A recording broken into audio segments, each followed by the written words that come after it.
ย้อนข้าวยำ3 มนิอ่อนกันนั่งภาวนานั่งไข่กุดก็ไหลนั่งคุบเขาก็ไหลลมใจซึ่งคือก็นั่งแลมไปหังนั่งเนื้อตังก็ไหลนั่งเนื้อตังเก้าก็ไหลอ่ะไปหังgiờ cóมือสองผ่าซ้อนกันตำใส่ตีนกลางตักผ่ามือขวานซ้ายไว้ตีเตอผ่ามือขวานขวาทับสับใส่เนื้อไว้เอวเอียงก็หัวตัวปอดเนื้อซื้อ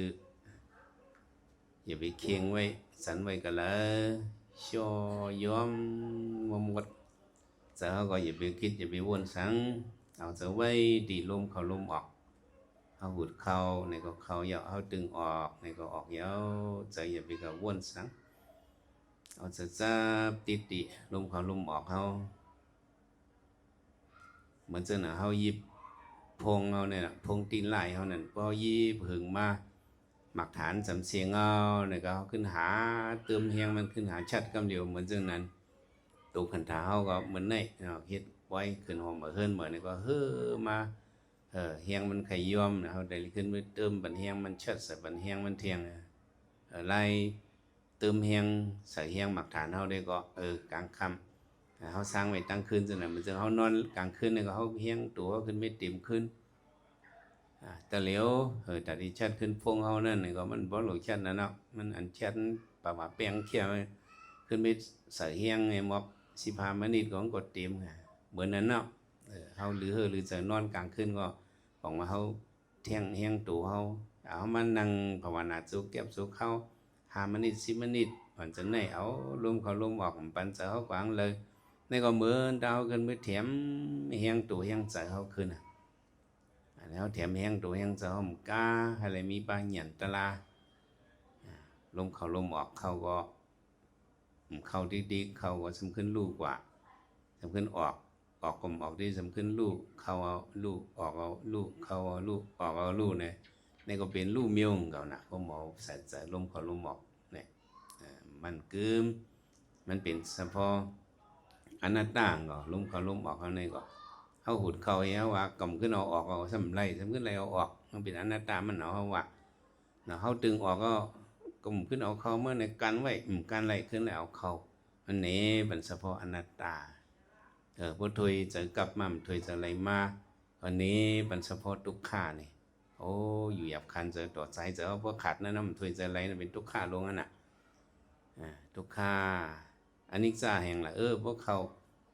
ย่อมขึ้นไปเลยลูกไปขึ้นเป็นอันออกย่อมขึ้นเป็นขึ้นเด้ทำขึ้นเป็นอันเขาอันออกให้เขาย่อออกย่อเขาย่อออกย่อเขาในของเน้มันเฉพาะนิจจาเนี่ยนิจจาทุกขานัตตะด้วยเอาดีลมเขาลมออกเขาในก็ไหลนิ่มตัวนิ่มเสือ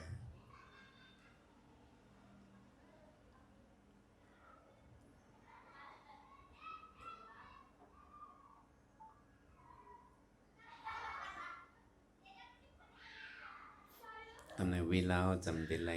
ไม่ไล่ถอยเจอเขาหุดลมเขายาวขึ้นถึงออกร้อยเฮ็ด10 กรัมหุดลมเขายาวอิ่มตึกให้ได้เลือดลมเขาเพียงกันนะดูนะชิงไปอยู่เหลียวก็เข้มหุดเขายาวปล่อยออกร้อยเมื่อเขาหุดเขายาวเนี่ยสติคนมีสติเนี่ยหันคนตุ่มเนื้อยกสันมาจนก็เป็นบ่หันจนนั้นก็อยู่ตะลาเวทนาตะลามันเกิมเป็นลูกอ่อนเป็นลูกอิดเนี่ยก็สร้างหันป้าเลยเฮ็ด10 กรัมเนี่ยก็กลุ่มทัวเนาะห้องตั้นกับเขาการตะลา10 วัน1 เดือนฉะนั้นเนี่ยก็1 วัน5 นาที10 นาทีเขาเฮ็ดพึกเอาไล่จะไหนกว่าเนี่ยก็1 วัน10 มนิเนี่ยก็ว่า10 วันก็ปากมนินะเนาะ3 ปากวันก็3 หิง มนินะ3 หิง 30,000 มนิเนี่ยก็เลยมั่นนะมั้งเข้มแหลมลิงงามเหมือนกันมึนตาเลยอ้อมมือไว้ว่าสมกรรมย้อนสู่เขาอิตามิปุญญังอาสวัคยังวะหังโหตุอิตามิปุญญังตังหลีเฮาขาในอาสวัคยัง ตัมตีอาสวตลามุยมดยศเก่งนั่นอาวหังหอดูเฮไล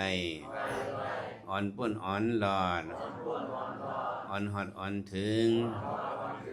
มั่งยันโพญานนิปันติกัดเย็นสีกรรมติขาอ่อน